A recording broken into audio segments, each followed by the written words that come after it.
The conditions on the island are pretty desperate, to be honest. People arrive here in the north, and yesterday we found people arriving 40 or 50 to a dinghy. There's no transport to get them the 40 kilometers to the transit camp. There's no medical facilities properly organized for them. There's no proper arrival. So in the heart of Europe, we're still at a very, very basic level of provision for some pretty desperate and fearful people. What I don't support is the frankly misguided, shameful idea that Hungary can protect itself by putting up a big fence against people who are in Serbia. That's just going to lock up mountains of problems, and we know from all of our experience that when you build fences, you empower criminal gangs to charge more to get around them. But do you accept the Hungarian government's reassurances that the army and the police have been told to treat refugees as human beings rather than use unnecessary force?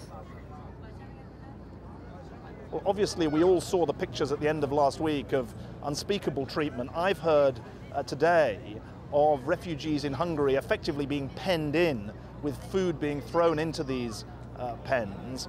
That isn't the kind of human treatment that people are frankly begging for. I mean, a man got out of a dinghy yesterday and said, "Thank God I'm in Europe," said to me, "Thank God I'm in Europe, I'm going to be treated like a human being, because in Aleppo it was hell."